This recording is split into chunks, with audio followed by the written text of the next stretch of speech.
Di para sahabat itu, kaum muslimin, yang terbayang bagi mereka itu adalah infak, yang terbayang bagi mereka adalah sebuah kebahagiaan, keselamatan di akhirat yang kekal dan abadi di sisi Allah tabaraka wa taala. Semua kita boleh klaim sekarang. Kamu cinta Nabi? Cinta Ustaz. Cinta Nabi? Cinta Ustaz. Termasuk saya. Cinta Nabi? Cinta. Kapan tahunya? Besok di akhirat. Maka apa kata Nabi sallallahu alaihi wasallam? Amalur rajuli biyadihi. Penghasilan yang terbaik adalah pekerjaan yang dilakukan oleh seseorang dengan tangannya sendiri. Wa kullu bai'in mabrur. Dan setiap jual beli yang mabrur. Ini aktivitas ini membantu saya di akhirat atau akan menyulitkan saya di akhirat? Kalau seandainya perbuatan itu ternyata akan menyulitkan kita di akhirat kelak, tinggalkan perbuatan itu.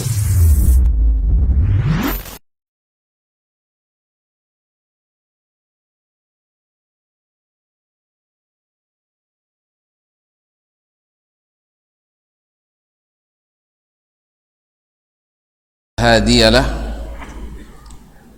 Asyhadu an la ilaha illallah wahdahu la syarika lah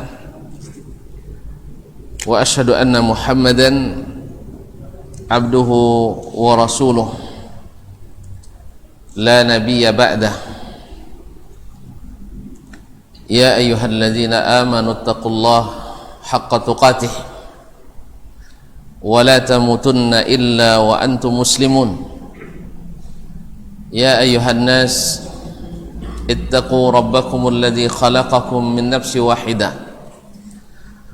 وخلق منها زوجها وبث منهما رجالا كثيرا ونساء واتقوا الله الذي تساءلون به والأرحام إن الله كان عليكم رقيبا يا أيها الذين آمنوا اتقوا الله وقولوا قولا سديدا يصلح لكم أعمالكم ويغفر لكم ذنوبكم ومن يطع الله ورسوله فقد فاز فوزا عظيما. أما بعد فإن أصدق الحديث كتاب الله وخير الهدي هدي محمد صلى الله عليه وسلم وشر الأمور محدثاتها وكل محدثة بدعة wa kullu bid'atin dhalalah. Ma'asyiral muslimin, ma'asyiral muslimat,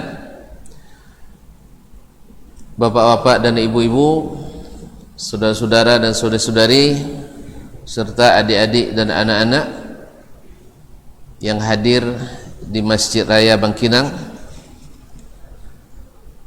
ataupun yang menyaksikan melalui media live streaming dimanapun berada.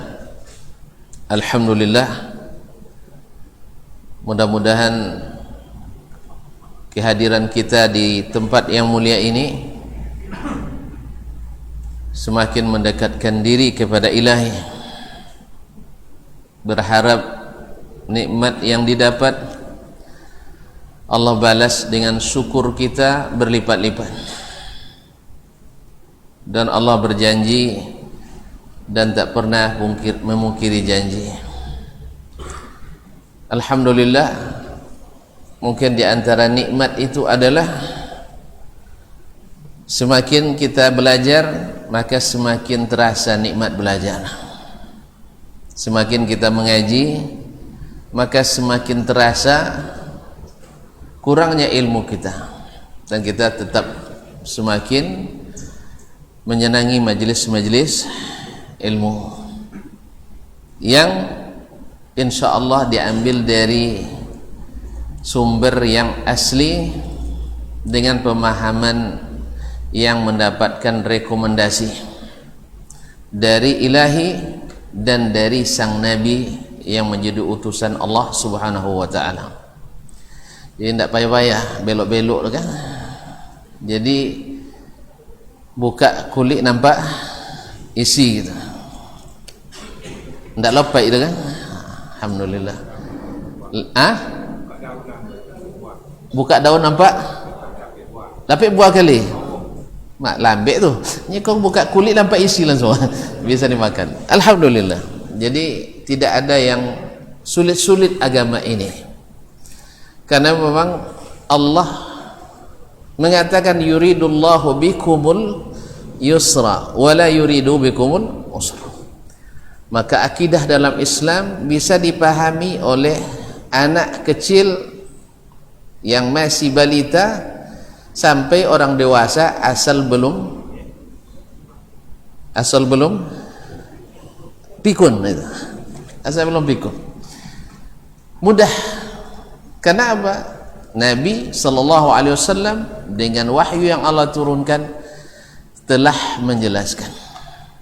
Jadi kalau lunjo joleh di hadis leh, payah jolin. Tak mau jolin. Kalau lunjo joleh di ayat dan hadis Nabi serta keterangan dari para sahabat, itulah payah jolin. Ya rahmukallah. Kaum muslimin dan muslimat dirahmati Allah. Mudah-mudahan Allah jaga kesehatan kita. Allah angkat wabah ini. Kamu lihat masjid raya nampaknya sudah hilang wabah ini, alhamdulillah. Ini kita optimis ini ya. Ya kalau sudah turun karpet berarti hilang suy. Lawannya di kampung. Alhamdulillah. Ya mudah-mudahan ini tanda optimis masjid raya gitu. Semoga Allah SWT betul-betul mengangkat wabah ini. Sesungguhnya Allah Maha Kuasa atas segala sesuatu.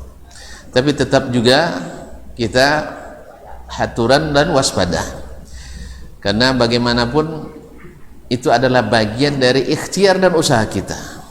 Semoga Allah SWT dengan demikian beri kita pahala sebelum menghilangkan dari atau menjauhkan dari bala. Tapi lihat tadi saya sudah optimis Bangkinang insya Allah zona hijau sesuai warna karpet ya, termasuk warna sitarnya.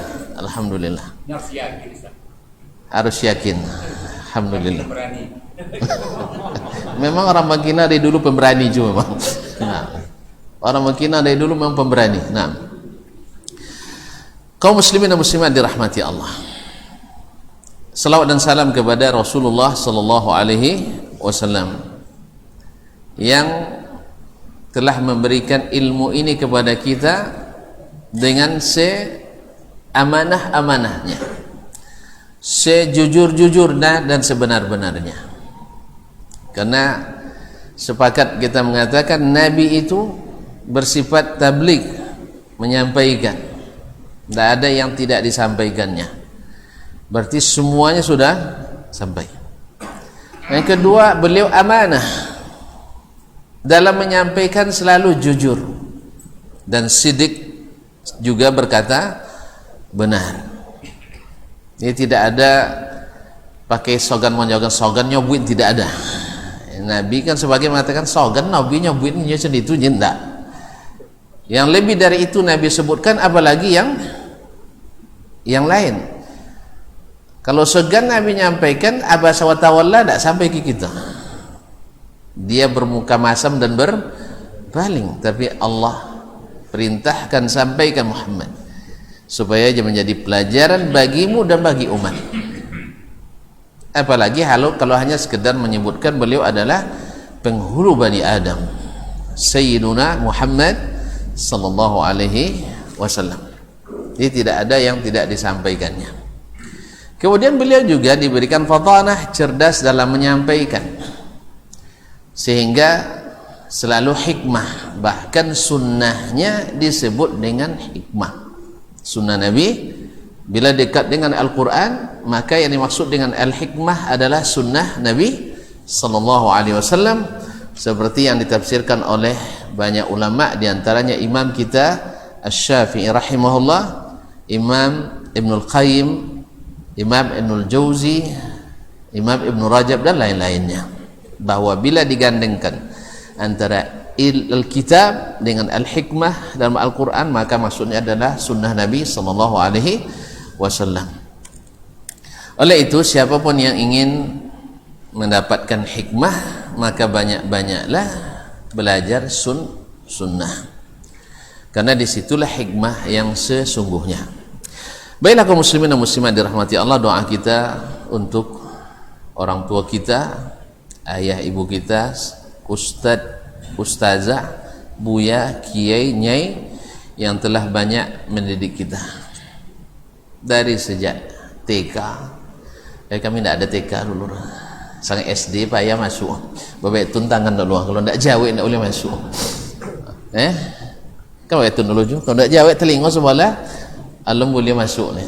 Alhamdulillah. Kalau kini tidak, lapan dia nak cakap luar sekolah deh, sehingga setelah masuk SMA lah bosan sekolah main Honda kau Jun. Allah musta'an. Kaum muslimin dan muslimat dirahmati Allah, mereka telah mendidik kita dan telah membesarkan kita, maka mudah-mudahan setiap huruf mereka hajarkan yang telah mereka ukir di dalam hati dan sanubari kita membuahkan pahala yang senantiasa mengalir hendaknya. Amin. Dan semoga Allah maafkan kesalahan mereka, dosa-dosa mereka, dan lapangkan kuburan yang sudah meninggal, dan yang masih sehat, yang masih hidup mudah-mudahan diberikan kesehatan. Khususnya ada jemaah kita tadi yang dalam keadaan koma, yang sangat mengharapkan doa kita para jemaah. Semoga Allah SWT menjawab doa kita, menyembuhkannya segera dan kembali bersama kita. Amin ya rabbal alamin. Dan kepada keluarga, mudah-mudahan bersabar dengan tetap berharap mudah-mudahan Allah sembuhkan, karena Allah lah yang menyembuhkan segala penyakit. Ma'asyul muslimin, kita masih bersama Imam Al-Muslim rahimahullah ta'ala, masih dalam babut tayammum. Itu riwayat terakhir dari kitab atau babut tayammum. Qala al-Imam Muslim rahimahullah, qala Muslim warawal Laythu ibn Sa'ad an Ja'far ibn Rabi'ah an Abdurrahman ibn Hurmus an Umair maula ibn Abbas radhiyallahu ta'ala anhuma annahu sami'ahu yaqul akbaltu ana wa Abdurrahman ibn Yasar maula Maimunah zawj an-nabi sallallahu alaihi wasallam hatta dakhalna ala Abil Jaham ibn al-Harith. Di sini disebut Abdurrahman, nanti kita jelaskan. Ala Abil Jaham ibn al-Harith ibn Simmat al-Ansari, ibn Simmat al-Ansari radhiyallahu ta'ala an. Faqala Abul Jaham, atau yang benar adalah Abul Juhaim, aqbala Rasulullah sallallahu alaihi wasallam min nahwi bi'ri Jamal. Dalam riwayat lain min nahwi bi'ril Jamal bil alif wal lam. Falaqiyahu rajulun fasallama alaihi falam yarudda Rasulullah sallallahu alaihi wasallam hatta aqbala ala al-jidar famasaha wajhahu wa yadayhi thumma radda alaihi salam. Berkata Imam Muslim, diriwayatkan oleh Al-Layth ibn Sa'ad. Al-Layth ibn Sa'ad Al-Fahmi Abu Muhammad Al-Masri, salah satu dari imam yang 4 dibilang fikih di masa mereka, yaitu Imam Malik di Madinah. Imam Malik di Madinah, Imam Al-Layth ibn Sa'ad di Mesir, kemudian Imam Al-Auza'i di Syam. Syam itu meliputi Syria, Lebanon, Palestina, dan Jordan atau Urdun. Nah, ini dulu satu provinsi itu semua. Sekarang dimekarkan jadi negara, 4 negara. Kaum muslimin muslimat dirahmati Allah. Kaum muslimin muslimat, mereka ini Al-Layth bin Sa'ad di Mesir, Imam Malik bin Anas di Madinah, Al-Auza'i di Syam, dan Sufyan Ats-Tsauri di Irak. Dia di Kufah, tapi di daerah Irak dia imam terbesarnya di masa itu. Imam Layth wafat 175, Imam Malik 179, Imam Al-Auza'i 170, Sufyan Ats-Tsauri 161. Mereka sezaman. Dikatakan oleh ulama, bila mereka ini berfatwa maka tak keluar dari pendapat mereka kebenaran itu. Kalau tidak bersama Malik berarti sama Sufyan Ats-Tsauri. Artinya mereka ini jadi ikon ulama terbesar di masa mereka, ulama yang empat ini. Jadi tidak ada yang lepas kebenaran dari mereka berempat. Kalau sepakat semuanya, addu 'alaiha bin nawajiz, gigit dengan gigi gerah, karena mereka adalah fuqaha, empat imam terbesar di masa itu. Cuman yang mazhabnya yang awet sampai sekarang hanya mazhab Imam Malik ibn Anas. Zalika fadlullah yu'tihi man yasha. Itu karunia yang Allah berikan kepada siapa yang dikehendakinya. Semoga Allah merahmati mereka semuanya dan menerima dan memberikan pahala yang melimpah dari amalan ilmu yang mereka tinggalkan. Amin. An Ja'far ibn Rabi'ah, dari Ja'far ibn Rabi'ah Al-Madani, an Abdurrahman ibn Hurmuz, dari Abdurrahman ibn Hurmuz Al-Madani, salah seorang ulama tabi'in, dikatakan dia min athbatin nas an Abi Hurairah, termasuk perawi yang paling kuat riwayatnya, yang paling kokoh riwayatnya dari Abu Hurairah radhiyallahu taala anhu. Artinya dia lama berguru sama Abu Hurairah radhiyallahu taala anhu. Tapi di sini dia meriwayatkan dari An Umair maula Ibn Abbas, dari Umair maula Ibn Abbas radhiyallahu taala anhu, annahu sami'ahu yaqul, bahwa Umair maula Ibn Abbas, maula itu adalah mantan hamba sahaya yang sudah dimerdekakan, dikatakan maula fulan. Annahu sami'ahu yaqul, bahwa dia mendengar Ibnu Abbas mengatakan. Ibnu Abbas masyhur ya, Ibnu Abbas kan masyhur, dikenal dengan habrul ummah wa turjumanul Quran, yaitu ulama besarnya umat ini dan tokoh tafsir paling terkemuka di zamannya. Sampai hari ini bila disebut tafsir, maka Ibnu Abbas adalah pembawa bendera ahli tafsir. Ibnu Abbas, saking berilmunya beliau, di umur yang baru 18 tahun atau belasan tahun sudah menjadi dewan penasihat atau anggota dewan penasihat Umar ibn al-Khattab radhiyallahu taala anhu. Umar radhiyallahu taala anhu. Jadi kalau bukan karena ilmunya dan juga keberaniannya dalam menyampaikan al-haq, maka dia tak diangkat.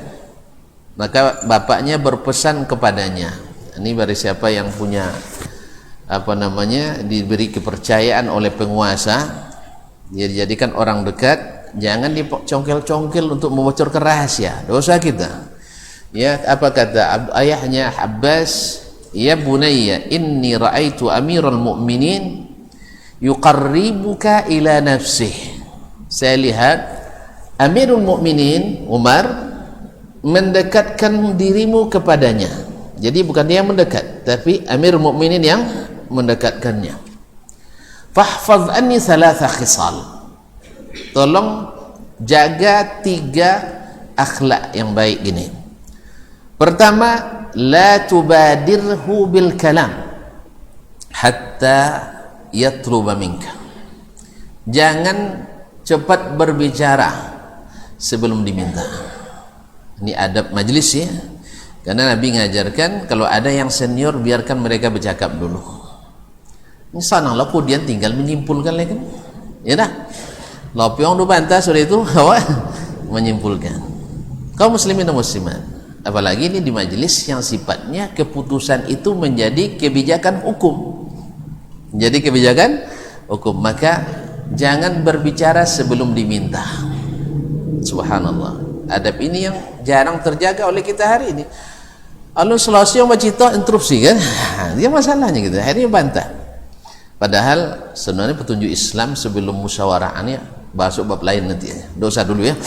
Nantilah kaum muslimin dan muslimat, ada hal-hal yang perlu dijaga ketika akan musyawarah. Pertama, harus damaikan hati dulu, maafkan kesalahan anggota semuanya sebelum bermusyawarah, dan minta ampunan untuk mereka dari dosa-dosa, sehingga masuk udara bersih, iklim tenang.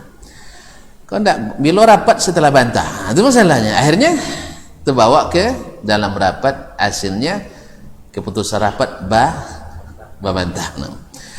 Jadi pelihara ini jangan bercakap dulu sebelum diminta, karena dia yang paling junior memang, walaupun ilmunya setaraf dengan yang senior. Yang kedua, la tufshi lahu sirra, la tufshi lahu sirra, jangan sekali-kali membocorkan rahasianya. Sebab yang namanya penguasa mesti ada strategi-strategi yang tidak boleh dibocorkan. Ya, tidak boleh dibocorkan. Undang-undang Ciptaker jangan bocorkan dulu. Tapi sudah bocor ya kaum muslimin. Tidak bocor-bocor, kita dibuatnya tetap juga jadi. Nah, gimana caranya? Lah bocor dibuat tetap jadi. Hasbunallah wa ni'mal wakil. Ya, banyak lagi aturan yang lebih dahsyat daripada itu, tapi alhamdulillah Allah selamatkan dengan caranya sendiri, insyaallah taala. Dia yang putus asa enggak tengok makan, so enggak makan mati oleh bayan gitu. Karena Allah jamin rezeki kita tak akan habis, kita tak akan mati sebelum rezeki habis. Rezeki kan bukan hanya di pemerintah, bukan hanya di perusahaan. Rezeki itu banyak bertebar di mana-mana. Mana tahu nanti perusahaan yang besar-besar itu gugur, kita yang bangun perusahaan baru kan? Semua orang punya perusahaan ya. Kan banyak isu siapa mau lihat? Kau pandai-pandai lah, kau jual kambiu, kau jual lado, jangan sama-sama jual kambiu itu bantar. Ya dah? Balik ke zaman barter kembali. Tidak masalah. Hidup jonanya alhamdulillah. Jadi jangan sewenang karena Allah jamin rezeki kita, tapi masuk surga tak dijaminnya. Yang ketiga, kata beliau adalah subhanallah, la tashku ilaihi khasmak, atau kama qala, jangan kau adukan musuhmu kepadanya, atau dalam bahasa lain, la taghtab indahu ahadan, jangan engkau ghibah seorang pun di depannya. Jangan ribah seseorang di depannya. Sebab penguasa kalau tersinggung, dia buat keputusan yang kadang-kadang membuat dia zalim dengan keputusan itu. Maka jangan sekali-sekali membuka atau berghibah tentang seseorang di hadapan penguasa. Kecuali kalau memang berkaitan dengan keselamatan negara, itu lain lagi, keselamatan umum. Tapi kalau hanya sekedar inyo je dapet awak nak dapet tu tak boleh. Boleh dah. Ya toge dek takui kok ndak disawi buahnya dapet kau dua. Kalau dia sawi buah dah awak seorang dah dapet itu tak boleh. Ya, untuk kepentingan. Tapi kalau kepentingan umum dan kepentingan negara itu wajib disampaikan.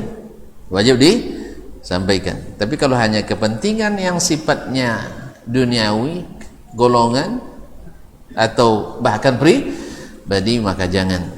Sebab akan ada keputusan yang merugikan baik penguasa sendiri maupun orang yang dizaliminya. Mudah Allah SWT ridai Abdullah bin Abbas, dan semoga Allah jadikan kita orang-orang yang mencintainya. Amin. Annahu sami'ahu yaqul, dia Umair Maula bin Abbas mendengar Abdullah bin Abbas berkata, aqbaltu ana wa Abdurrahman ibn Yasar, saya bersama Abdurrahman ibn Yasar. Imam Nawawi mengingatkan sebenarnya di sini adalah Abdullah ibn Yasar, tapi dalam naskah Sahih Muslim rata-rata adalah Abdurrahman ibn Yasar. Maula Maimunah, Maula Maimunah. Maimunah adalah istri Nabi alaihi salatu wasallam, zaujin Nabi sallallahu alaihi wasallam, Maimunah bintul Harith, saudari kandung dari ibunya Abdullah bin Abbas, Safiyah bintu Al-Harith Al-Hilaliyah. Dia mendengar Abdurrahman atau Abdullah bin Yasar Maula Maimunah, istri Nabi alaihi salatu wassalam, datang kepada Aqbaltu ana Abdurrahman, saya bersama Abdurrahman ibn Yasar datang, hatta dakhalna ala Abil Juhaim, ibnul Haris, yaitu Abdullah ibnul Harith, seperti yang juga disahihkan atau ditasih oleh Imam An-Nawawi. Bahkan Al-Qadhi Iyad juga meriwayatkan dengan sanadnya dari Imam Muslim Abul Juhaim, bukan Abu Al-Jaham, yaitu Abdullah ibnul Harith ibn Simmat al-Ansari. Bahkan dalam kitabnya Imam Muslim Al-Kuna wal Asma juga menyebut dengan benar, yaitu Abul Juhaim, bukan Abul Jaham. Jadi ini salah satu kesalahan para nusakh, para penulis. Ya, jadi bukan karena nek memalsukan hadis, tidak ini. Jadi kadang-kadang kita asal ada perubahan cetakan ini memalsukan. Kita tidak boleh menuduh yang seperti itu kaum muslimin. Kesalahan cetakan dari dulu ada, tapi pasti kesalahan itu tidak akan pernah lolos dari mata para pengawas, para ulama yang memang sangat teliti dan jelimet dalam masalah ini. Maka Imam An-Nawawi mengingatkan dalam Tahzibul Asma'i wal Lughat bahwa yang benar, bahkan Imam Muslim sendiri menyebutkan dalam kitabnya yang lain bahwa dia adalah Abul Juhaim, bukan Abu Al-Jaham. Nah, faqala Abul Juhaim, di sini masih Abul Jaham, berkata Abul Juhaim, aqbala Rasulullah sallallahu alaihi wasallam, Rasulullah sallallahu alaihi wasallam datang min nahwi bi'ri Jamal, dari arah bi'ri Jamal, suatu tempat dekat kota Madinah. Falaqiyahu rajulun, dalam perjalanan itu dia ditemui oleh seorang laki-laki, tidak disebutkan siapanya di sini. Fasallama alaihi, lalu dia mengucapkan salam kepadanya, berarti zahirnya orang Islam ya. Nah, fasallama alaihi, falam yarudda Rasulullah sallallahu alaihi wasallam, tapi Nabi tidak menjawab salamnya tadi. Riwayat lain menjelaskan bahwa dia sedang buang hajat. Jadi dalam sedang buang hajat tidak dijawab salam. Jadi kalau sedang buang hajat, walaupun salam berkali-kali, assalamualaikum katanya kan, iya, jangan bilang waalaikumsalam lah WC, jangan, tak usah. Jadi Nabi tidak menjawab salamnya. Falam yarudda Rasulullah sallallahu alaihi wasallam hatta aqbala 'alal jidar, sampai akhirnya beliau mendatangi sebuah tembok kebun orang. Famasaha wajhahu, lalu beliau mengusap wajahnya, wa yadaihi, kemudian dan dua tangannya. Kemarin sudah kita jelaskan mazhab ulama dalam masalah ini, bahwa yadain, kalau dalam asli bahasa yadun itu adalah ini sampai pergelangan tangan, itu yang kata yad.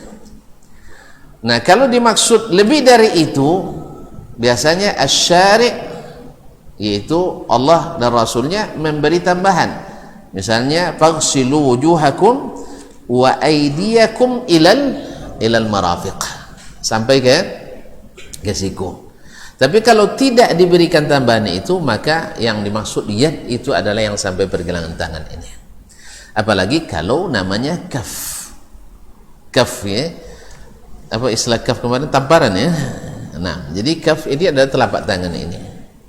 Itu cik siko enggak termasuk kamu sekali. Nah, kaf itu adalah semuanya sebutan bagi keduanya. Ini disebut zahrul kaf, ini disebut batinu al-kaf. Ini bagian dalamnya, ini bagian punggung telapak tangan. Ma'asyarul muslimin, ma'asyarul muslimat yang dirahmati Allah SWT, maka beliau mengusap wajahnya dan mengusap dua tangannya. Dalam mazhab Asy-Syafi'iyah, mereka mengusap tangan sampai siku, yaitu dikiaskan ke wudu. Maka kita katakan wallahu alam, yang riwayat yang sahih dan sharih adalah hanya sampai al-kaffaini. Adapun mengkiaskannya wudu, nanti pas tayamum mandi itu bahasa dikiaskan pula. Dan ini yang dipahami pada awalnya oleh Ammar ibn Yasir radhiyallahu ta'ala anhu an abihi wa an ummih, yaitu dia memahami bahwa kalau wudu atau tayamum wudu mengusap muka dan tangan, maka berarti mandi adalah mengusap seluruh tubuh dengan tanah atau dengan debu. Akhirnya dia berguling di, nah, kan repot itu kaum muslimin. Pertama terpaksa cari tempat yang aman dulu biar tidak terlihat orang kan. Jadi ternyata qiyas di sini walaupun secara logis betul, cuman ada nas yang meluruskannya. Maka Nabi ucapkan kepadanya, innama kana yakfika an taqula bi yadayka hakadha. Kamu sebenarnya cukup qaul, maka qaul itu sama dengan fiil sebenarnya. Maka Nabi cukup an taqula, yakni taf'al bi yadayka hakadha. Engkau pukulkan kedua tanganmu ke tanah, lalu fanafadha fihi, lalu dia tiup, kemudian dia usap mukanya sekali dan kedua tangan sekali, dan kembali sebagian mengatakan 3 kali juga. Wallahu alam, lebih dekatnya adalah 1 kali, karena ibadah yang sifatnya mengusap yang sahih berdasarkan dalil pada umumnya hanya satu kali. Misalnya mengusap kepala, ya, hadis-hadisnya menunjukkan hanya 1 kali. Apa sebab? Ketika menyebutkan basuh muka disebutkan thalathan au marratain, sah, au marratan marrah. Tapi dan ketika setelah itu, setelah muka, tangan lagi juga disebutkan thalathan atau marratain atau marratan marrah. Tapi pas mengusap kepala tidak disebutkan. Setelah itu basuh kaki disebutkan 3 kali. Berarti kalau muka 3 kali, tangan 3 kali, berarti wajah kepala dan telinga hanya satu kali. Sebab tak disebutkan 3 kali. Ini berdasarkan riwayat. Tapi sebagian lagi masih memakai qiyas dan juga ada hadis yang tidak kuat menjadi sandarannya. Seperti hadis Baihaqi, Nabi SAW mengusap sebagian dari kepalanya 3 kali. Tapi yang lebih sahih adalah hadis Utsman bin Affan, hadis Abu Hurairah dan lain-lainnya, bahwa mengusap kepala itu wallahu alam hanya 1 kali. Demikian juga dengan mengusap alal khuffain, mengusap alal khuffain, yaitu mengusap sepatu yang terbuat dari kulit yang menutup sampai mata kaki. Kalau tidak menutup mata kaki, tidak khuffain namanya, hiza namanya. Jadi kalau tanya khuffain nanti pasti diberi kita sepatu yang menutup mata kaki sampai ke pertengahan betis, kadang sampai ke di bawah lutut.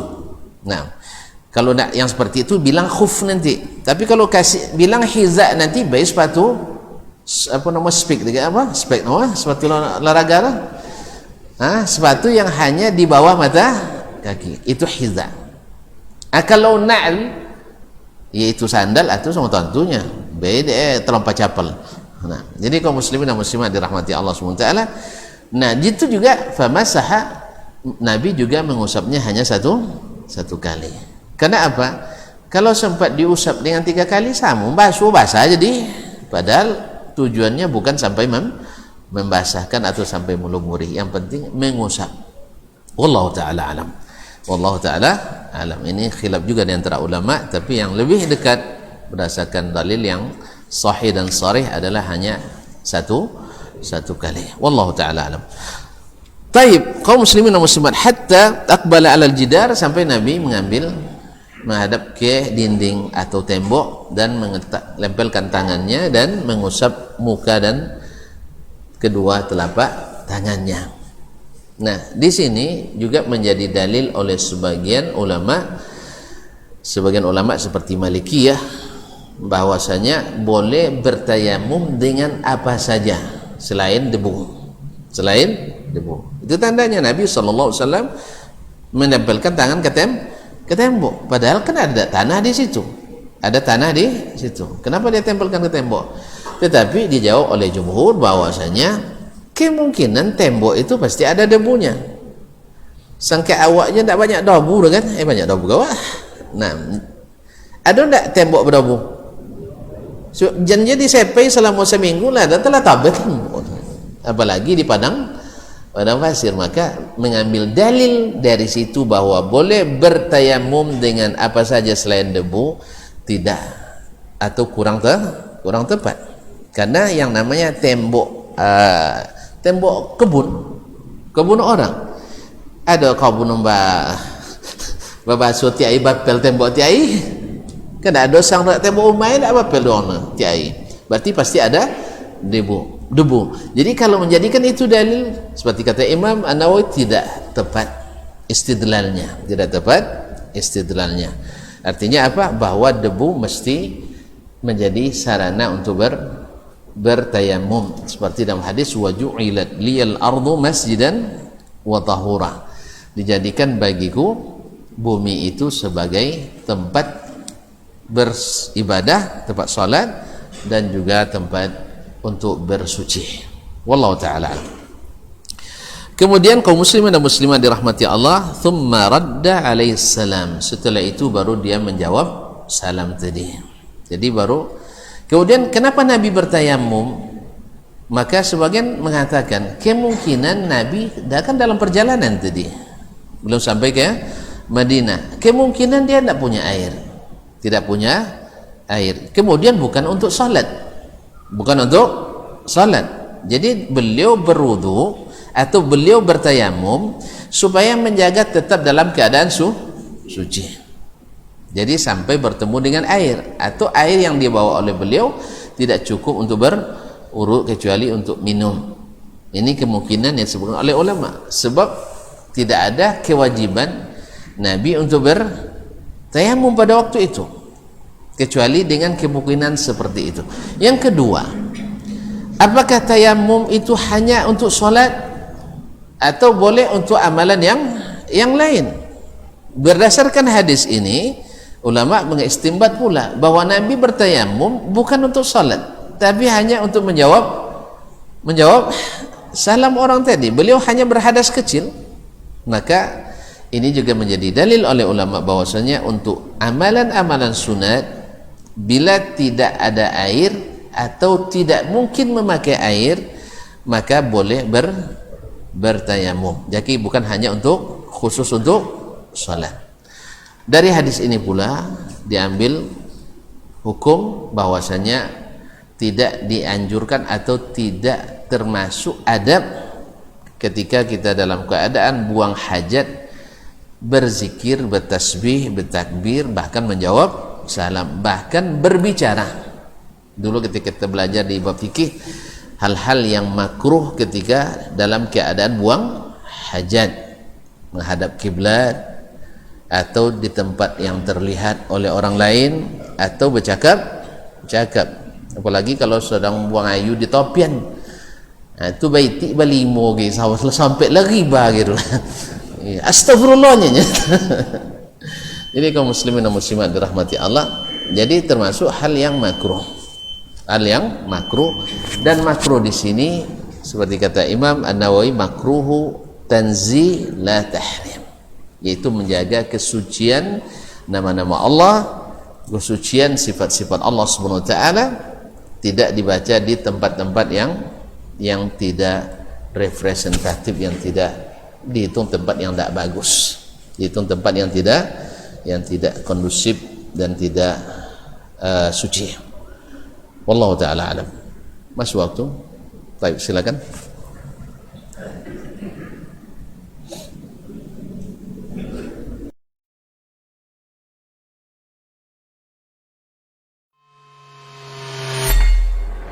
Di para sahabat itu, kaum muslimin, yang terbayang bagi mereka itu adalah infak, yang terbayang bagi mereka adalah sebuah kebahagiaan, keselamatan di akhirat yang kekal dan abadi di sisi Allah tabaraka wa taala. Semua kita boleh klaim sekarang, kamu cinta Nabi, cinta Ustaz, cinta Nabi, cinta Ustaz, termasuk saya, cinta Nabi, cinta. Dapat tahunya besok di akhirat. Maka apa kata Nabi sallallahu alaihi wasallam? Amalur rajuli biyadih. Penghasilan yang terbaik adalah pekerjaan yang dilakukan oleh seseorang dengan tangannya sendiri. Wa kullu bai'in mabrur, dan setiap jual beli yang mabrur. Ini aktivitas ini membantu saya di akhirat atau akan menyulitkan saya di akhirat?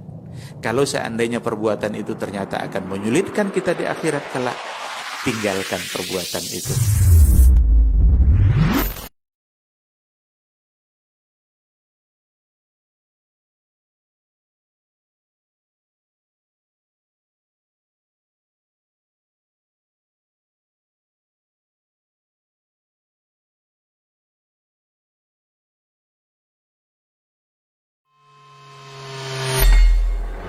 Di para sahabat itu, kaum muslimin, yang terbayang bagi mereka itu adalah infak, yang terbayang bagi mereka adalah sebuah kebahagiaan, keselamatan di akhirat yang kekal dan abadi di sisi Allah tabaraka wa taala.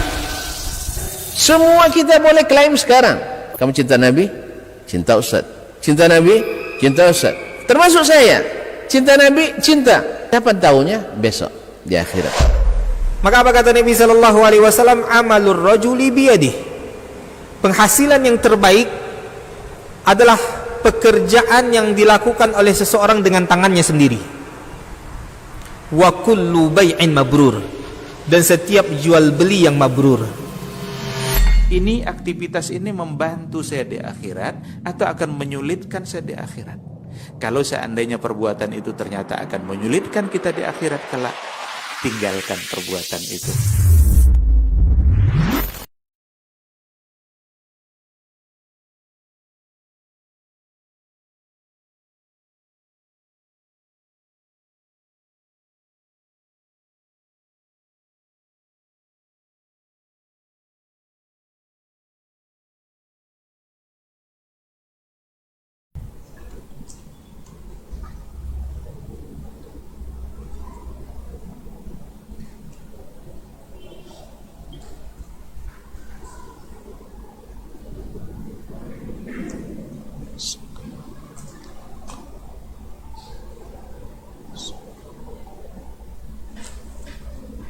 Ma'asyarul muslimin, ma'asyarul muslimat dirahmati Allah. Kemudian hadis yang disampaikan tadi oleh Imam Muslim termasuk hadis mu'allaq, yaitu hadis yang tidak disebutkan awal sanadnya, tetapi riwayat ini atau riwayat tentang tayamum sabit dari riwayat-riwayat hadis-hadis sebelumnya dari Ammar ibn Yasir dan selainnya radhiyallahu ta'ala anhu ajma'in. Kemudian datang dari riwayat Abdullah bin Umar hadis berikutnya, qala haddatsana Muhammad ibn Abdullah ibn Numair qala haddatsana abi qala haddatsana Sufyan an ad-Dhahhak ibn Uthman an-Nafi' dari an-Nafi' an ibn Umar radhiyallahu ta'ala anhuma anna rajulan marra wa Rasulullah sallallahu alaihi wasallam yaqul fasallama falam yurda alaihi. Qala haddatsana Muhammad ibn Abdullah ibn Numair, yaitu Muhammad ibn Abdullah ibn Numair al-Hamdani thiqah. Qala haddatsana abi, telah menyampaikan hadis kepada kami bapakku, yaitu Abdullah ibn Numair al-Hamdani al-Kufi thiqah. Jadi anak mendapatkan dari ayahnya. Qala haddatsana Sufyan, telah menyampaikan hadis kepada kami Sufyan, yaitu Sufyan ibn Sa'id ibn Masruq al-Thawri Abu Abdullah al-Kufi, salah satu dari imam yang 4 tadi yang kita sebutkan di masa itu, masa Tabaul Atba, yaitu salah satu Sufyan al-Thawri di Irak. Nah, Anid Dhahhak ibn Uthman, dari Dhahhak ibn Uthman al-Madani, juga thiqah dan salah seorang ahli tafsir dan juga ahli fikih di Madinah. An-Nafi' dari Nafi' Maula Ibni Umar, salah satu dari 7 fuqaha Madinah di masa tabi'in, 7 ahli fikih Madinah di masa tabi'in, yaitu Nafi' Maula Ibni Umar. An Ibni Umar, dari Ibnu Umar, Abdullah bin Umar bin Khattab, salah satu dari 7 sahabat yang paling banyak memberikan hadis dari Nabi, dan ahadul abadilatil arba'ah, salah satu dari 4 orang Abdullah yang merupakan ulama-ulama junior di masa sahabat radhiyallahu taala anhum ajma'in, yaitu Abdullah bin Abbas, Abdullah bin Umar, Abdullah bin Amr bin al-As, dan Abdullah ibn Zubair bin al-Awwam al-Asadi. Anna rajulan, bahwa seseorang, juga tidak disebutkan siapanya, marra ala Rasulillah sallallahu alaihi wasallam, marra wa Rasulullah sallallahu alaihi wasallam yaqul fasallama alaihi falam yarudda alaihi. Fasallama falam yarudda alaihi. Bahwa seorang laki-laki lewat dan Rasulullah SAW sedang buang hajat, buang air kecil, biaka ya, buang air kecil. Fasallama, lalu orang itu mengucapkan salam, melihat Nabi, dia mengucapkan salam. Lalu Nabi SAW falam yarudda alaihi, Nabi tidak menjawab salamnya, karena dalam kondisi yang tidak. Ini menjelaskan hadis sebelumnya bahwasanya keadaan Nabi ketika dilewati oleh seorang laki-laki tersebut dalam keadaan buang hajat. Jadi kalau ada orang menyapa kita sedang buang hajat, jangan dijawab. Ya bukan hanya salam, terbuat makruh. Apalagi kalau sambil nelpon. Masya Allah. Kadang-kadang saking sibuknya orang, itulah saya pernah melihat, saya pula yang malu jadinya. Di sebelah kanan map terkepit, sebelah kiri HP sedang nelponnya, cuman tak pakai salam dia memang. Halo katanya, ya bagaimana proyeknya? Allah musta'an. Dan sambil buang hajat. Ini akibat adanya WC dinding, itu masalahnya. Gara-gara WC dindingnya, sehingga semua kerja langsung, masya Allah. Allah musta'an. Jadi kaum muslimin, akhirnya saya yang lari jadinya. Dan terbuka pintu toilet, pintu besarnya, bukan pintu WC, kan ada toilet besar kan, di luarnya ada WC dinding. Dan ini kan itu yang sebagian besar sekarang nih. Sehingga yang sebagian kita pun karena mungkin terpaksa, latah pula ikut. Yang dah ngaji pun kadang ketemu juga. Ya mungkin itu darurat, dia dah darurat. Makanya siapapun yang punya masjid sekarang, yang ada yang seperti cepat dikasih dinding gitu. Dulu di Islami kan ada itu dulu. Alhamdulillah saya usulkan dikasih dinding. Sudah masih ada dindingnya. Alhamdulillah. Saya tahu kok dirobohkan pula kan. Kaum muslimin dan muslimat. Jadi melihat orang sebelah, akhirnya karena terbiasa seperti itu, mereka tidak merasa buang hajat. Makanya sambil nelpon, map dikepit, ini juga sedang mengalir dengan derasnya. Nasallallahu alaihi wasallam. Ini kaum muslimin, kalau masuk semondo kan bahaya tuh. Tapi begitulah keadaannya. Maka hati-hati jangan seperti ini yang seperti jadi. Maka WC dinding yang ada masjid-masjid itu segera ditiadakan, atau kalau tidak bisa dihilangkan, karena temuan pula itu kalau sudah dana pemerintah kan temuan tuh tidak bisa dihilangkan, harus dalam masa sekian lama masa pemeliharaan tidak bisa dihilangkan, ya tak? Maka usulkan untuk dikasih pembatas. Kalau tidak tertutup penuh, tapi minimal jangan sampai nyilau orang sebelah, itu jadilah. Ini kadang-kadang tidak, tanpa nyilau pun nampak, satu ngajang kalau penutupnya boleh, kenapa tidak nampak kaum muslimin. Ditambah lagi dengan percikan-percikan air.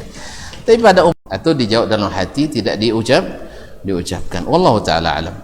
Barangkali sampai di sini kajian kita pada malam ini. Ada satu pertanyaan, karena tadi sebut Ibnu Abbas seorang ahli tafsir. Apakah tafsir Al-Miqbas min tafsir bin Abbas ini ada kurangnya? Bukan Al-Miqbas saja, Tanwirul Miqbas min tafsir Ibn Abbas. Tafsir ini disebutkan oleh Syekh Haji Khalifah dalam Kashfudz Dhunun fi Asma'il Kutubi wal Funun. Dia menyebutkan, bukan, yang pasti ulama sepakat ini bukan ditulis oleh Abdullah bin Abbas, bukan oleh Abdullah bin Abbas. Syekh Muhammad Al-Zahabi dalam kitab At-Tafsir wal Mufassirun menyebutkan bahwa sepakat ulama bahwa menisbatkan tafsir ini kepada Ibnu Abbas adalah tidak sah, walaupun di dalamnya akan ada beberapa ucapan yang mungkin sahih dari Ibnu Abbas, tapi secara kolektif buku tersebut bukan dari Abdullah ibn Abbas. Haji Khalifah menyebutkan dalam Kashfudz Dhunun itu adalah dikumpulkan oleh seseorang penulis yang wafat di abad ke-9 atau abad ke-8 Hijriah, dan bukan dari tulisan Abdullah ibn Abbas radhiyallahu taala. Alhamdulillah tafsir Ibnu Abbas itu banyak akan kita dapatkan baik dalam kitab-kitab tafsir seperti tafsir Ibnul Munzir, tafsir Quran Azim, atau tafsir At-Tabari, tafsir Al-Qurtubi, tafsir Al-Baghawi, tafsir Ibnu Abi Syaibah, yang dilakukan secara bersanad kepada Abdullah bin Abbas radhiyallahu anhu. Sedangkan kitab Tanwirul Miqbas ini setahu saya tidak bersanad dan hanya dikumpulkan, itu pun juga tidak lengkap dikumpulkan oleh sebagian ulama pada abad-abad terakhir. Dan kalau ada yang sahih kita terima, kalau yang tidak maka kita tolak. Wallahu taala alam wa sallallahu ala nabiyina Muhammadin wasallam.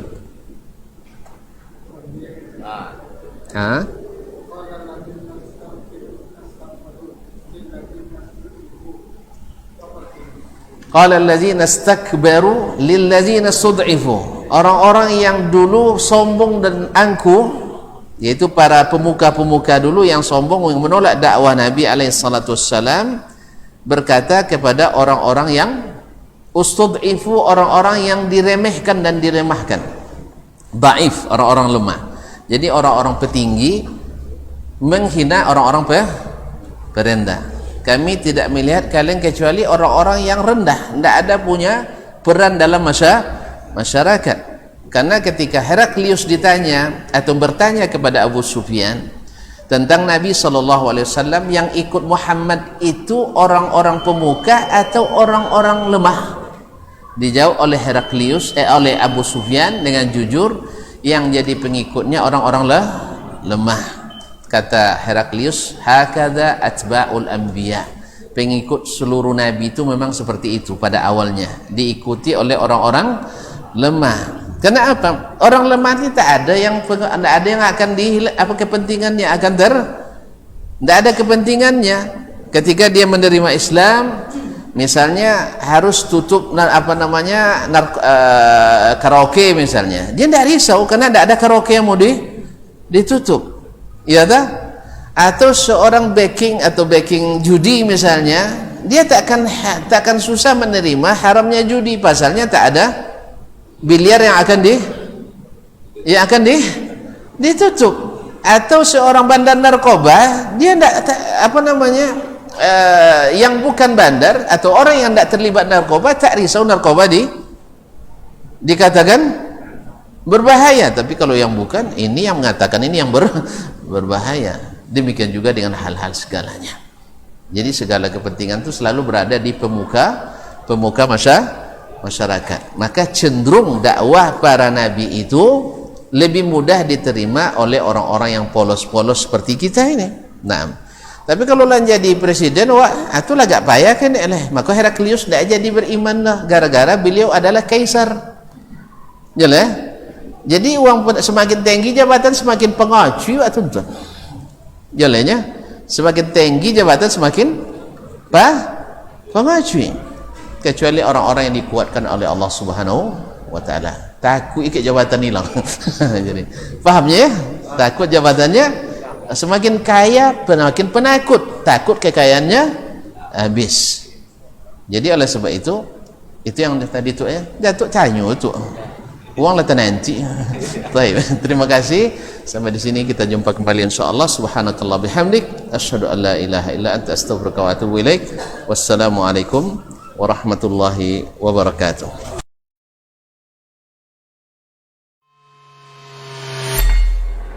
Di para sahabat itu, kaum muslimin, yang terbayang bagi mereka itu adalah infak. Yang terbayang bagi mereka adalah sebuah kebahagiaan, keselamatan di akhirat yang kekal dan abadi di sisi Allah tabaraka wa taala. Semua kita boleh klaim sekarang. Kamu cinta Nabi? Cinta Ustaz. Cinta Nabi? Cinta Ustaz. Termasuk saya. Cinta Nabi?